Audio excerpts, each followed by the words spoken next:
இந்த புலி தனது பசிக்காக சாந்தம் கொண்ட ஒரு ஆட்டை, சாந்தமான ஆட்டை கொண்டு விழுங்குகின்றது. ஆனால் அதன் அருகிலே ஓனாயோ சென்னாயோ மற்ற நரியோ தன் இனமல்லாத நிலையில் அங்கே வந்தாலும் இதை உணவாக புசித்துக் கொண்டிருக்கும் போது தாக்கி விரட்டுகின்றது. இருந்தாலும் இந்த மற்றொன்றை கொன்று புசிக்கும் அந்த நரியவோ நாயவோ, இது நாய் மக்கள் மத்தியிலே வாழ்ந்தது. அதனால் இந்த நாயை உணவாக உட்கொள்ளும். ஆனால் காட்டில் விளங்கும் அந்த ஓனாயோ நாயோ, காட்டு நாய்கள் மற்ற மாமிசங்களை உண்டு பழக்கியது. ஆகவே அதை புலி இதை சாப்பிடுவதில்லை. ஆனால் கொண்டு வீசி எரிந்து விடுகின்றது. ஆனால் இது உணவுக்காக கொண்டாலும் அது உணவுக்காக துரத்துகின்றதை தவிர அது கொள்வதில்லை. எல்லாம் இதை அதை விழுங்குவதில்லை. ஆனால் அந்த உணர்வின் தன்மை இதற்குள் அந்த மனம் எதிர்மனமாக்குகின்றது. அதை உணவாக உட்கொண்டால் தனக்குள் எதிர் நல்ல அணுக்களை கொண்டுவிடும் என்று அந்த மனத்தால் நுகர்ந்தறிகின்றது, அது கொள்வதில்லை. ஏனென்றால் எம்மை காட்டுப்பகுதியில் கலைத்து சென்று குரு ஒரு மனித ஒரு காட்டு விலங்கு மற்றொன்றை கொண்டு புசிக்கும் உணர்வு அதற்குள் விளைந்த பின் அது மற்றொன்று நுகர்ந்தறிந்து அதை உணவாக உட்கொண்டால் தன் உணர்வின் சக்தி இது நம்மை அழித்துவிடும், கடும் நோயாக வந்துவிடும் என்ற உணர்வை நுகர்ந்து பார்த்து அதை உணவாக உட்கொள்வதில்லை. விஷத்தின் தன்மையை கொண்ட கழுகு இதை விடுவதில்லை. விஷத்தன்மை கொண்டாலும் அதை உணவாக உட்கொண்டு அது ஜீர்ணிக்கும் பக்குவம் பெற்றதனால் அது மாற்றிவிடுகின்றது. ஆனால் விஷத்தின் தன்மை வரப்படும் போது ரெண்டு விஷங்களுக்கு எதிர்மறையாக மோதிவிட்டால் இதன் விஷத்தின் தன்மை ஊடுருவி அதே வளர்ந்து இதை கொண்டு விடும் உணர்வு வந்துவிடும். அதற்காக தான் இதை உணவாக உட்கொள்ளவில்லை என்று காட்டுப்பகுதியில் அழைத்து சென்று நமது குரு இவ்வளவு தெளிவாக காட்டுகின்றார். நான் பார்த்தேன், உணர்ந்தேன், உணர்வின் அறிவாக உங்களுக்குள் உபதேசிக்கின்றேன். ஆக மெய் உணர்வின் தன்மையை தனக்குள் எப்படி வளர்க்க வேண்டும் என்று. ஆக இதை போல டிவியை நீங்கள் பார்த்தாலும் அது உணர்வுகள் பதிவாக்கி விடுகின்றது. பின் எங்கே விபத்துகள் நடந்ததோ அந்த உணர்வு அலைகள் அங்கே பரவுவதை இன்னைக்கு அமெரிக்காவில் ஒளிபரப்பு செய்கிறார் என்றால் இங்கே கேட்கின்றது. இதே போல அமெரிக்காவில் நடந்த அசம்பாவித உணர்வுகளை டிவி வழியில் இங்கே பார்க்கும்போது அந்த ஸ்டேட்கள் நமக்குள் அமைந்து விடுகும். இந்த நினைவுகளை கொண்டுரப்பும் போது அங்கு அவதிப்பட்ட உணர்வின் அணுக்கள் அங்கே இதை நமக்குள் நுகர்ந்து நம்மை அறியாமலேயே நமக்குள் அந்த சோகத்தை உருவாக்கும் அணுக்கருக்குள் உருவாகி விடுகின்றது. இது இயற்கையின் நியதிகள். ஆகவே இதை போன்று வாழ்ந்து கொண்டிருக்கும் நாம் இந்த தீமைகளிலிருந்து விடுபட்ட அருள் மகிழ்ச்சியின் உணர்வுகளை நாம் நுகர்தல் வேண்டும். நாம் எதையெல்லாம் நுகர்கின்றோமோ அந்த அணுக்கருக்கள் நமக்குள் முட்டைகளாக வந்து விடுகின்றது. பார்க்கின்றோம், இரத்த பரிசோதனையில் சோதனை இதுல எய்ட் நோய் உள்ளது, கேன்சர் நோய் உள்ளது, டிபி நோய் உள்ளது, ஆஸ்மா நோய் உண்டான கருக்கள் உள்ளது. இதனுடைய இரத்தங்களை இதில் ஓ குரூப்பை சேர்ந்தது, இந்த உணர்வின் அணுக்கள் இதை இணைந்தது, இதனை மற்றவருக்கு எதிர்நிறையாகும் என்று இரத்த பரிசோதனையில் காண்கின்றார்கள் விஞ்ஞான அறிவுகள். இவையெல்லாம் எங்கிருந்து வந்தது? நாம் நுகர்ந்த அந்த உணர்வுகள் இப்போ எப்படி காட்டுக்குள் சூரியன் கவர்ந்து வைத்த உணர்வுகள் ஒன்றுடன் ஒன்று இணைந்த பின் இதை கண்ட பின் இது அஞ்சு ஓடுவதும் இதன் உணர்வின் அழுத்தத்தை சந்திக்கும் சந்தர்ப்பங்கள் தான் இங்கே காற்றலைகள் அதிகமாக வீசுகின்றன. தாவர இனங்கள் வலுகொண்ட நிலைகள், வலுவற்ற நிலைகள் உருப்பிட்டு வெளிவிடும் போது இந்த உணர்வின் அலைகள் இதை கண்டு இங்கு அஞ்சு ஓடுவதும் ஆக அலைகள் அதிகமாக மாறுவதும் காற்றலைகள் வீசுகின்றது. இதை போன்றுதான் நாம் இரத்தங்களில் குவிக்கப்பட்ட மற்ற வேதனைக்கின்ற உணர்வுகள் நம் அணுக்கள் இரத்த நாளங்களிலே கருமுட்டைகள் வளரப்படும் போது இடைமறித்து எவ்வழியாவது மற்ற உறுப்புகளில் இணைந்து அது அணுவின் தன்மை அடைந்து விட்டால் அந்த மூச்சின் தன்மை ஈர்க்கும் தன்மை வருகின்றது. அப்ப அந்த உணர்வு இரத்த நாணங்களிலே கலக்கப்படும் போது இந்த அணுக்கருக்கள் ஒதுங்குவதும் இரத்த நாணங்களில் கைகால் கொடைச்சல் வருவதும் இந்த உணர்வின் சத்து தனக்குள் இந்த உணர்வின் அமிலங்கள் வாயுவாக மாறுவதும் உடல் முழுதுக்கும் சேற்றப்பின் வலிகளை தோற்றுவிக்கதும் இது வெளிவருவதற்கும் இந்த ஏப்பத்தின் தன்மை கழிக்கப்படுகின்றது. இவையெல்லாம் நம் உடலுக்குள் நடக்கும் நிகழ்ச்சிகள். ஆக இதை போன்று மனிதன் நாம் வாழ்ந்து வந்தாலும் இன்றைய நிலைகளில் நாம் செல்வமும் செருக்கூடவும் உடல் அழகாகவும் இருக்க வேண்டும் என்று பொருளேற்று அதன் வழிகொண்டு நாம் உடலை அழகுபடுத்துகின்றோம், மனதை அழகுபடுத்துகிறோம் என்றால் இல்லை. மனம் சோர்வடைய செய்கின்றது, உடலை அழகுபடுத்தி விடுகின்றோம், பொருளையும் செலவழித்து விடுகின்றோம். நாளை வரப்போகும்போது அழகுக்கு பணம் இல்லை என்றால் சோர்வு, நாளைக்கு இந்த உணவு வாங்க வேண்டும் என்ற ஒரு குறை இல்லை என்றால் என்ன செய்வது? சோர்வு. இதை போன்று சோர்வும் சஞ்சலமும் சந்தர்ப்பத்தால் நுகர்ந்த உணர்வு கருக்களாக உருவாகிவிடுகின்றது. நாம் நினைக்கிறோம் இன்று அழகுப்படுத்த நல்லா இருப்போம் என்று. அதன் உணர்வு இன்று அந்த சமயத்தில் இல்லை என்றால் இந்த உணர்வே வேதனை அல்லது சோர்வு, சலிப்பு. என்னத்தை சம்பாரிச்சு வந்து இந்த சும்மா ஒரு பவுடர் வாங்குறது காசு இல்லை பார், ஒரு சோப்பு வாங்குறது காசு இல்லை பார். இப்படி சோர்வும் சலிப்பும் ஆகும்போது உப்புச்சத்தை உருவாகி விடுகின்றன. உப்புச்சத்தை உருவாக்கும் அணுக்கள் உருவானத்தும் நாம் உப்பை போட்டால் உமிழ்நீர் எப்படி ஊறுகின்றதோ அதே போல சலிப்புத்தன்மைகளும் நாம் உணவாக உட்கொள்ளும் உணவுக்குள் எதிர்நிலை ஆகப்படும் போது இதிலே உணர்வுகள் கேஸாக மாறுவதும் நம் உடல்களிலே இப்ப நாம ஸ்பிரிங் ஆக்ஷன் கொடுவது என்றால் அதே வாயுதான். ஆக அசுத்த வாயுகள் இந்த நரம் மண்டலத்தை சேர்ந்தவன் பளீர் என்று மின்னும். ஆக இதை போன்று நாம் தவறு செய்யாமலேயே நம் உடல் உறுப்புகளில் பல தீமைகள் விளைகின்றது. ஆகவே விஞ்ஞான அறிவுகள் கண்டு உணர்த்துகின்றது. ஆனால் அதுக்கு வேண்டிய மருந்துகளை கொடுக்கின்றது, ஒவ்வொரு உறுப்பையும் அகற்றுகின்றது, மாற்று உறுப்பை இணைக்கின்றது. ஆனாலும் எதை வாழ்ந்தாலும் எத்தனை காலம் இந்த உடலிலே வாழ்கின்றோம்? மாற்று உறுப்பை கிட்டை மாற்றினால் குறைந்தபட்சம் 4 வருடம் வாழ்வோர் உண்டு, 12 வருடம் வாழ்வோர் உண்டு, அல்லது 20 வருடமே வாழ்வோர் உண்டு, 40 வருடமே வாழ்வோர் என்றாலும் அந்த 40 வருடத்திற்கு பின் இதனை உணர்வுகள் பலவீனமாகி இதற்கு எதிர்மறையான நிலைகள் சமப்படுத்தும் மருந்துகள் சாப்பிட வேண்டும்.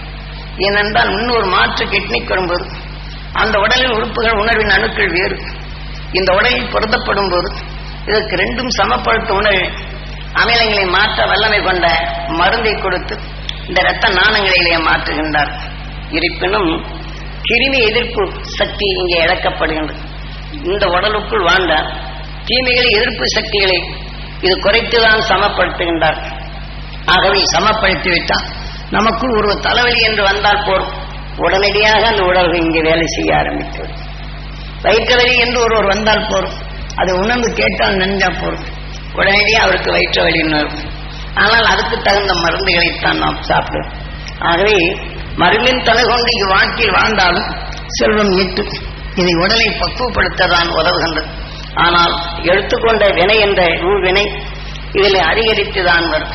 இதனை எதை விளை வைத்தமோ இது உணர்வின் தன்மை கொண்டு என் வாழ்க்கையில் இத்தனை சம்பாதித்தேன், எல்லாம் செய்கின்றேன் என்ற நினைவு கொண்டு சோர்வடைந்தால் யார் மீது இவர் பற்று வைக்கின்றாரோ எனக்கு பின் அவர்கள் என்ன செய்ய போகின்றார் என்று நினைவு வைத்தாப்போ இந்த பாசம் அவர் உணர்வுக்குள் யார் மீது பாசம் வைத்தாரோ பாசம் வைத்தவர் சொன்ன பின் பதிவாக்கி விடுகின்றார். பின் பதிவான பின் என்ன ஆகின்றது என்று கேட்டால் இவர் முடிவில் குறுகிய காலமே இந்த உடலை விட்டு பிரிந்த பின் யார் மீது பாசம் கொண்டாரோ அவரோடலுக்குள் புகுந்து இவர் பட்ட சிரமத்தை எல்லாம் தான் அங்கே ஓட்டும். பாசத்தால் இருக்கிறவரில் நல்லா இருந்தார், போனது பாடி இப்படி வந்துட்டார், அவருடைய கெரியும் இறுதியதான். ஆகவே நாம் சம்பாதிக்கும் சொத்து எதுவாக இருக்கின்றது? விஷத்தின் ஆற்றல் வலிமை பெறுகின்றது. வாழ்க்கையில் வேதனை என்ற நுரைகளில் நாம் அதிகமாக நுகரும் வாய்ப்புகள் அதிகமாக இருக்கின்றது. ஆக விஞ்ஞான அறிவால் இந்திய நிலைகள் எடுத்துக்கொண்டாலும் நாம் நுகரும் தன்மையிலே விஷத்தன்மைகள் கலந்து விடுகின்றது. உணவுகளிலும் விஷத்தன்மை கலக்கப்படுகின்றது. விஷத்தை முறிக்கும் ஆற்றல் மனிதனுக்கு இருப்பினும் ஆனால் விஷம் கொண்ட உணர்வுகள் நாம் சுவாசித்து நம் உடலில் விஷம் கொண்ட அணுக்களை தான் உருவாக்குகின்றது.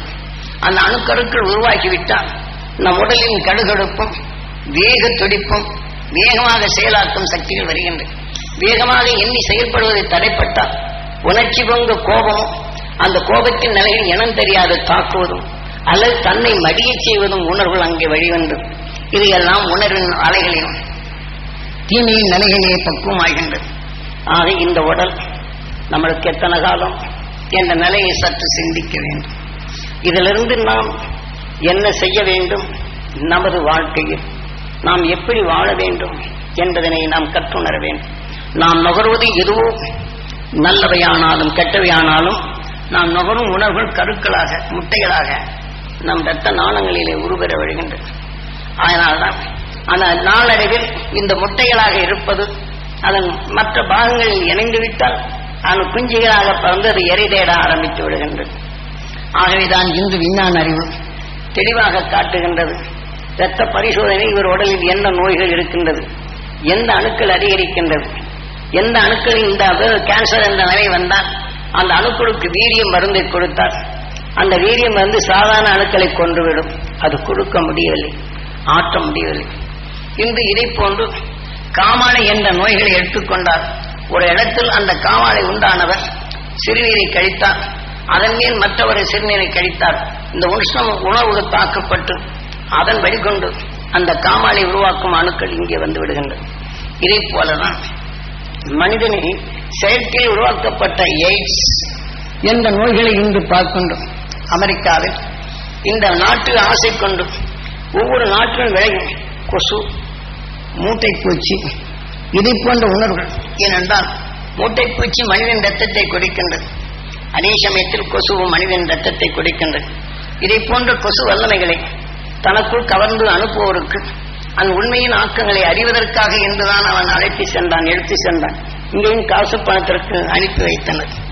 ஆனால் நம் நாட்டு மக்களின் ரத்தத்தை குடித்தது அந்த உணர்வின் பக்குவம் கொண்டதுதான் அந்த கொசுவின் உயிரினம். ஆகவே இதை விளைந்த உணர்வின் தன்மை கொண்டு முழுமையாக அங்கு அழைத்து சென்று விஷம் கொண்ட அணுக்களில் கலக்கப்படுகின்றன. ஆனால் கலக்கப்படும் போது அந்த அணுவின் தன்மை உயிருடன் ஒன்றி ஆக இயக்க துடிப்பு, வெப்பம், எரிப்பனும் அதன்று உரையின் தன்மை கொண்டு உரைய வைக்கின்றன. அந்த உறைந்த பின் அதை நம்ம நாட்டின் மீது அது ஒரு நிலையில் கொண்டு வேடிக்கை செய்தால் இது பரவி வெப்ப அணுக்களாக மாறுகின்றது. இந்த நாட்டு மக்களின் ரத்தத்தை குடித்த அது அந்த நாட்டு மக்களின் உடலுக்குள் புகுந்தால் இங்கே அந்த அணுவின் தன்மை கொண்டு அந்த மனித உடல் உள்ளதை விஷத்தன்மைகள் பரவை செய்து இனம் புரியாத வேதனை கொடுத்து உடலையே நலிய செய்வதும் சிந்தனை மற்றவரோடு செயல்படுத்த முடியாத நிலைகள் அடைகின்றது. இப்படி ஒவ்வொரு நாட்டிலையும் பரப்பிவிட்டால் அந்த நாட்டு மக்கள் செயல் இழந்து விடுவார்கள். பின் நாம் அந்த நாட்டை எளிதில் பிடித்துக் கொள்ளலாம். மக்கள் அழிந்தால் நம் இனத்தை எங்க பெருக்கி விடலாம் என்றுதான் மேலை நாட்டினுடைய அரசின் திட்டங்கள்.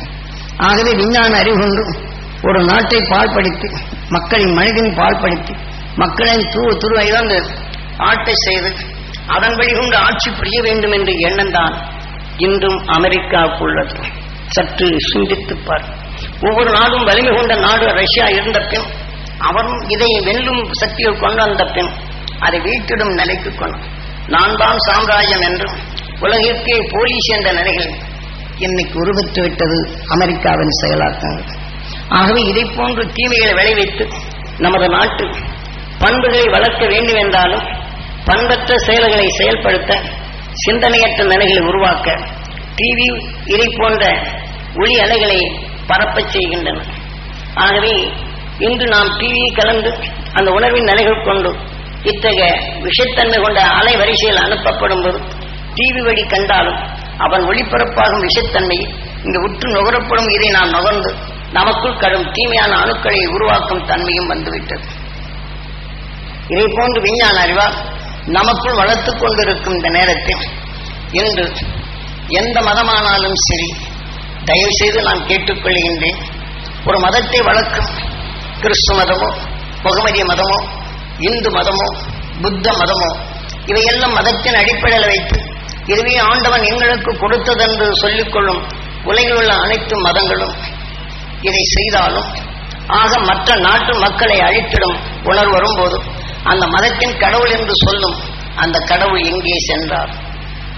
சற்று சிந்தித்துப்பார். அதன் உணர்வின் தன்மை கொண்டு இப்படி வெறித்தன்மையான நிலைகள் கொண்டு மற்ற நாட்டை அழித்திடும் நிலைகள் செய்யப்படும் போது இன்று கிறிஸ்துமஸ், இன்று ராக்கெட் மூலம் சென்று அங்க விழா கோலம் எடுத்தோம், ஆக அற்புதங்களை கண்டோம்.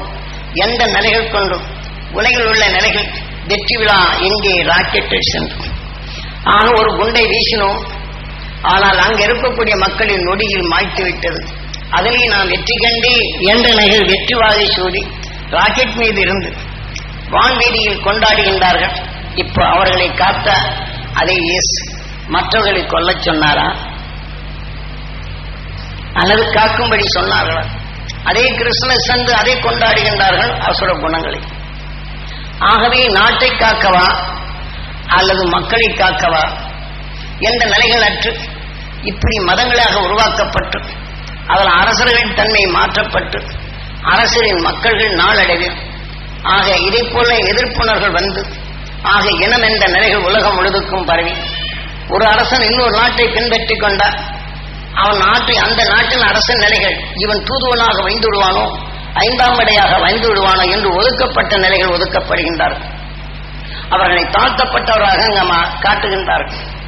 ஆக இதை போன்று அரசன் வகுத்து கொண்ட நிலைகள் ஒரு அரசருக்கு ஒரு அரசு மாறி மாறி இந்த அரசர்கள் மாற்றப்படும் போது மக்களின் நிலைகளில் எப்படியும் அரசனிடமிருந்து நாம் காக்கப்பட வேண்டும் என்றும் இன்னொரு மதத்தின் கடவுளை உருவாக்கியவன் அதை பின்பற்றினால் அதனின்றி இவன் நமக்கு சரிவரான் என்ற நிலைக்காக வேண்டி இவர்களை ஒதுக்குகின்றனர். ஆக ஓரம் கட்டுகின்றனர். ஆக அவன் இனம் வேறு என்ற பிரிக்கின்றனர். அந்த இனத்தை மாறி இவனுக்குள் அந்த தத்துவத்தை கொண்டார். இதுதான் எனக்கு கடவுள் என்றார்.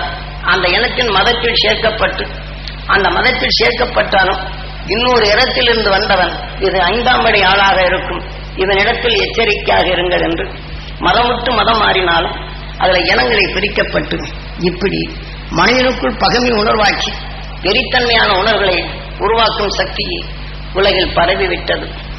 இந்த நிலைகள் மனிதன் என்ற நிலைகள் மாறி நாட்டாசை கொண்டு விஷத்தன்மை கொண்ட நிலைகள் பருகி ஒவ்வொரு நாட்டிலும் உருவாகும் கொசுக்களையும் மற்றதையும் எடுத்து அங்கு விஷத்தன்மை தோய்ந்ததாக உருவாக்கி ஒவ்வொரு நாட்டிலும் பரவச் செய்யப்படும் போது எந்த நாட்டின் இரத்தத்தில் உருவானதோ அந்த அணுக்களை வெடிக்க செய்யும்போது அந்த நாட்டு மக்களின் மத்தியில் இந்த உணர்வு ஊடுருவப்பட்டு அது எய்ட் நோய் என்ற நிலையில் வருகின்றது. கேன்சரை காட்டிலும் இது மோசமானது, காமாலை காட்டிலும் இது மிகவும் மோசமானது. ஆக நாம் சிறுநீர் பொதுவாக கழிப்பிடங்கள் கழிக்கின்றோம்.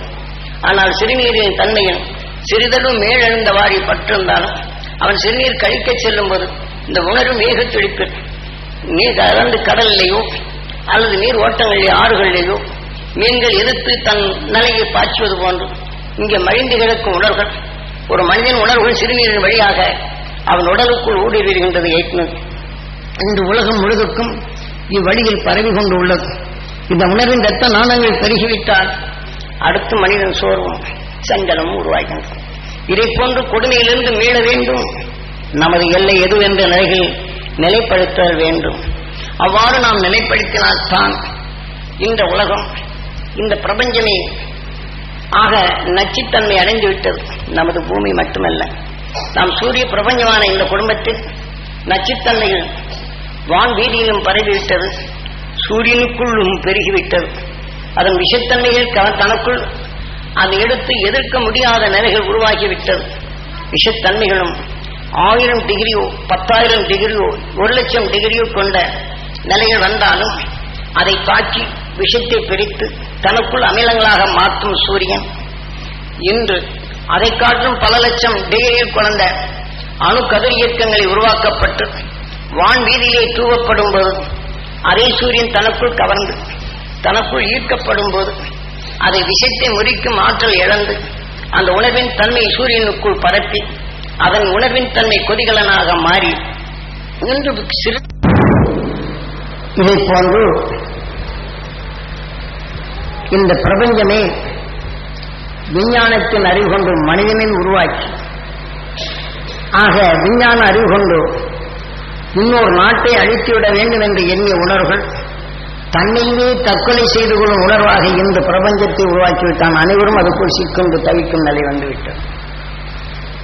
இன்று சிறிது காலத்தில் இன்று அதிவேகம் கொண்ட செவ்வாய்க்கோளிலும் இதே போல இயக்க சக்தியின் விஷத்தன்மைகள் கொண்டு அங்கே யந்திரங்களை இயக்கி அதன் வழி உமிழ்த்தும் உணர்வலையில் அங்கே பரப்பி அதன் உணர்வலையை நுகர்ந்து நம் பூமியில் அறியும் வண்ணம் இருக்கின்றது. ஆகவே செவ்வாய் ஞானகாரகன் என்று பொருள். ஞானத்தை ஊட்டும் உணர்வுகளில் விஷத்தின் ஞானத்தை ஊட்டிவிட்டால் விஷத்தன்மை உணர்வுகள் பிரபஞ்சத்தில் பரவி அது நமது பூமிக்கும் அது பரவ செய்துவிடும். இப்பூமிக்கு பறந்தாலும் எந்த மனிதனின் ஞானத்தை கொண்டு இன்று விஞ்ஞான அறிவை செவ்வாய்க்கோளில் இறக்கப்பட்டானோ அந்த உணர்வின் அலைகள் நம் பூமியிலே பரவச் செய்து அதே மனிதன் உணர்வுகள் நுகரச் செய்து மனிதனை அழித்திடும் சக்தியாக மாற்றிவிடுகின்றது. ஆகவே இன்றைய பிரபஞ்சம் 2000ற்குள் மிகவும் கடினமான நிலைகள் அடைய செல்கின்றது. இதை போன்ற உணர்வுகள் நாம் நுகர்வோம் என்றால் நாம் சுவாசித்த உணர்வுகள் அனைத்தும் நாம் இரத்த நாளங்களில் கருக்களாக உருவெறுகின்றது. அந்த உணர்வின் சக்தி பெருகுகின்றது. ஆகவே இதை போன்ற நமக்குள் பெருகும் நிலைகள் வரப்படும் போது இன்று நாம் மனிதனாக இருப்பினும் மனித குணங்களில் அசுர குணங்கள் வளர்க்கப்படுகின்றது. அசுர செயல்களை செயல்படுத்தும் சக்தியை உருவாக்கின்றது. சிந்திக்கும் செயலும் இழக்கப்படுகின்றது. சிந்தனையற்ற நிலைகள் இன்று உருவெறச் செய்து விடுகின்றது. இதை போன்ற உணர்வுகளிலிருந்து மனிதன் நாம் மீளுதல் வேண்டும் என்பதற்கே உங்களுக்கு நினைப்படுத்தி இந்த 2000 என்று வரப்படும் போது இன்று நமது பிரபஞ்சமே செயலிழக்கும் தன்மைகள் வருகின்றது. ஆனால் இன்று விஞ்ஞான அறிவால் வெளிப்படுத்தப்பட்ட உணர்வுகள் நாம் துருவப் பகுதியின் வழியாகத்தான் நமது பூமி கவர்கின்றது. இருப்பினும் பிரபஞ்சத்தில் மற்ற மேலை நிலைகளிலும் அந்த விஷத்தன்மை வடிகட்டி நம்ம துருவப் பகுதியில் நுழைகின்றது. ஆக விஷ ஆடைகள் போன்று நம் துருவப் பகுதியில் குவிந்திருப்பதை மற்ற விஷத்தன்மைகள் அங்கே தேங்கி நிறுக்கப்பட்டு அதை சிறுக சிறுக நமக்குள் வந்து நமக்குள் அளவுகோல் படி அது வந்து சேரும். இன்று ஒரு கரும்பாலையில் ஆக இயற்கை விளைந்த கரும்பு சாற்றை பிழிந்து அது வெளிவரப்படும் போது அதில் உள்ள அழுக்கை நீக்க அது ஆசிட் பொட்டாசியம் அதை கலக்கின்றார். ஆனால் அந்த கரும்பு சாற்றுக்குள் இருக்கும் அழுக்கினை பிரித்து எடுத்து விடுகின்றது. அழுக்கை தன்னுடன் எடுத்துக்கொள்ளுகின்றது. சுவைமிக்க உணவை பாவாக அனுப்புகின்றது. ஆனால் அதை சுவைத்து சாப்பிடுகின்றோம். உடலில் ஒன்றுமில்லை. ஆனால் பிரிக்கும் எந்திரத்தை கொண்டு பிரிக்கின்றனர். ஆனால் நாம் அதே பாவை வெள்ளமாக காய்ச்சுகின்றோம். அதில் பொட்டாசியத்தை போடுகின்றனர். அதே பொட்டாசியத்தை நாம் வெள்ளப்பாவில் காய்ச்சுகின்றோம். இதை சாப்பிட்டால் அந்த வெள்ளம் சாப்பிடுவதே வயிறு புண்ணாகி விடுகின்றது. ஆக அந்த அழுக்கை எடுப்பது போல் நாம் குடலில் பாதுகாப்பான உணர்வுகளை அது சாப்பிட்டு விடுகின்றது. பின் அதற்குள் அணுக்கள் பெருகப்பட்டு நமக்குள் புண் வருகின்றது. ஆனால் சர்க்கரையின் ருசி வேறு, இந்த கரும்பின் அந்த வெள்ளத்தின் ருசுவை வேறு. ஆக இதை போன்று நாம் உணவாக உட்கொள்ளும் உணவுக்குள்ளும் விஞ்ஞான அறிவால் அகற்றும் உணர்வுகள் நம் அறியாத நல்ல அணுக்களையும் கொள்ளுகின்றது. இதை போன்றுதான் சமப்படுத்தும் தன்மை கொண்டு விஷங்கள் அடக்கியாகி அந்த விஷங்கள் மேலே தேக்கி நின்று சுழற்சி கொப்ப சிறுக சிறுக நம் புவியில் ஈர்க்கப்பட்டு அது தனக்குள் உடையப்பட்டு ஆக பூமியின் வெப்பத்தால் நீராக கரையப்பட்டு அந்த உணர்வின் வெப்பத்தால் ஆவிகளாக மாற்றப்பட்டு நம் பூமியில் சீர்படும் நிலையில் ஒழுங்காக செயல்பட்டு வரும் இந்த நிலையிலிருந்து இந்த விஞ்ஞான அறிவால் ஆக இந்த விஷத்தின் தன்மையை தகர்க்கும் தன்மை விஷத்தை காட்டிலும் விஷமாக விஷ அழிவுகள் ஊடுருவப்படும் போது துருவப் பகுதிகளில் இவை அனைத்தும் அடக்கமல்லாத நிலைகளில் அது துவாரம் உழுந்து விஷத்தை குவிக்கும் தன்மை வந்துவிட்டது. அந்த விஷத்தின் தன்மை குறிக்கப்படும் போது அதன் வெப்ப தாக்குதல் இன்று துரிதமாக இன்றைய பனிப்பாறைகள் உருகியும் கடல்கள் பெருகியும் விஷத்தன்மைகள் காற்றிலே பெருகியும் இத்தகைய சூழ்நிலை விஞ்ஞான அறிவால் ஒரு நாட்டை காக்க அவன் கண்டுணர்ந்த விஷத்தன்மைகள் நாட்டை மற்ற நாட்டை அழிக்கலாம் என்றான். அவன்தான் முதலிலே அழிகின்றான். இதற்கு பாதுகாப்புக்கு தேடுகின்றான். தேடுவதற்கு முன் இவனும் இருப்பதில்லை. அவன் நுகர்ந்த உணர்வு நெஞ்சு கொண்டதாக மடிகின்றது. இன்று மனிதனாக இருக்கின்றான். இவன் எந்த கடவுளை வணங்கினாலும் சரி. ஆக கடவுள் என்பது மனிதனை காக்கும் உணர்வு இவ்வளவுத்தான். அவனுக்குள் அது கடவுளாக இருந்து ஆக அறுவழி பெற வேண்டும் என்று பிறர் இருளை நீக்க வேண்டும் என்று உணர்ந்திருந்தால் அந்த உணர்வின் தன்னை இவனுக்குள் வளைந்து அவன் மனிதன் அல்லாத நிலையை தட்டாலும் நஞ்சினை ஒழிக்கும் உணர்வும் ஒளியாக அவன் வளர்ந்திட முடியும். ஆக விஞ்ஞான அறிவு அந்த நாட்டை காக்கதான் உறவு, மற்ற நாட்டை காப்பதல்ல. மற்ற நாட்டை அழிப்பதற்கு பயன்படுத்துகின்றான். தான் அழிகிறோம் என்ற நிலையில் இல்லை. ஆக ஒருவனை நான் கொன்று விட வேண்டும் என்று எண்ணுகின்றேன்.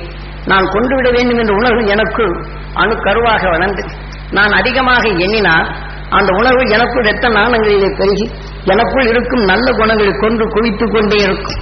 என் சிந்தனையும் மடிந்துவிடும், என் உடலும் குறுகிவிடும், வெறித்தன்மை பாய்ந்துவிடும், மற்றொருவனை அழித்திடும் உணர்வு வரும், எனக்குள் என்னையும் அழித்துக் கொள்கின்றேன்.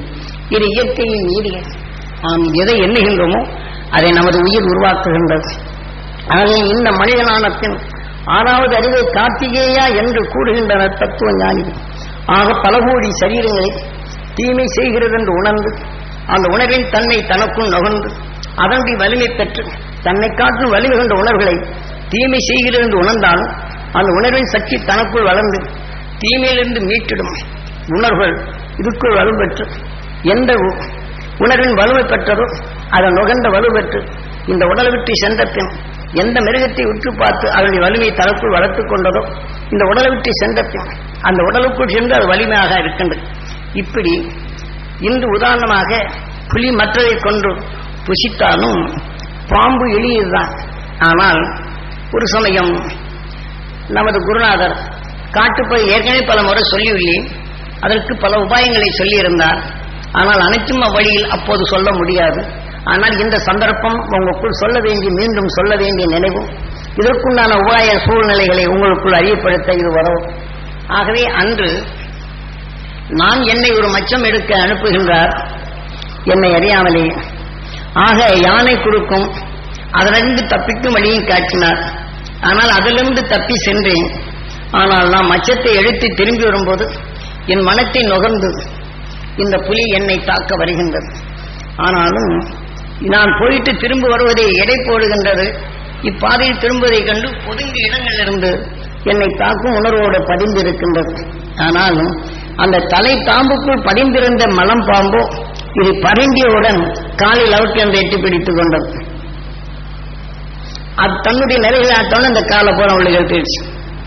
இது வீரிய உணர்வு கொண்டது. காலை கதி பிடித்த பின் இதை வாயை கொண்டு இந்த பாம்பை கடிக்கின்றது. ரப்பர் மாதிரி ஜவ்வு ஜவ்வுன்னு தான் போகும். இதை அடித்து கிழிக்கவும் முடியவில்லை. ஆனால் அதுக்குள் சிக்கி விடுகின்றது. ஆனாலும் தன் உடலை அந்த புலியின் உடலுக்குள் சுழட்டுகின்றது. அதன் உணர்வின் தன்மை இருக்குகின்றது. நான் பக்கத்திலே நின்று பார்க்கின்றேன் இதை விழுங்கும் நிலையும் அதனுடைய செயலையும். ஆனாலும் புலி எவ்வளவு வீரியமானது. ஆனால் பாம்பு தரையில் ஊர்ந்து செல்லக்கூடியது. அதனுடைய வலிமை இது என்ன செய்கின்றது என்ற நிலையை தெளிவாக்குகின்றார். அப்ப இதன் உடலுக்குள் சுழலச் செய்து அதை இறுக்கி மூச்சு திணறுகின்றது. அப்போது அந்த புலியின் நினைவு எதுவாக இருக்கின்றது? இதை காட்டிலும் பாம்பின் உணர்வுகள் வல்லமையானது. ஆனால் அந்த உணர்வால் வளர்த்த அந்த உடலும் வல்லமையானது என்ற உணர்வுகள் இதுக்குள் வந்த பின் இதனின் நினைவாகவே அதன் உணர்வுகள் நுகரப்பட்டு அந்த உடலை விட்டு உயிர் பிரியும் போது முதல்ல காலை கதி இருந்தது. வெளியே கழட்டி பார்த்தா அந்த எலும்பு தான் இருக்கும். அவ்வளவு கரைஞ்சு போச்சு. எலும்பு தெரியுது, இந்த நகன் தெரியுது. ஆனால் கழட்டிச்சு. 2வது என்ன செய்து இறுக்கி மூச்சு தன்ன உடனே அப்படியே வாயான் திறந்து உள்ளுக்கு கொண்டு போகுது. கொஞ்சம் கொஞ்சமா அது உள்ளுக்கு போய் இந்த உடல்ல பகுதி வரையில் நின்று வேடிக்கை பார்த்தேன். ஆனால் இந்த விஷம் அதை கரைத்து தன் உணவாக மாற்றிடும் நிலை பெறுகின்றது. இப்படி ஆனாலும் இதன் நினைவாக அந்த புலியின் உணர்வுகள் இந்த பாம்பின் பால் செல்லும் போது இந்த உணர்வு தனக்குள் நுகர்ந்து அடுத்து எங்கே போகின்றது? பாம்பாக பிறக்கின்றது.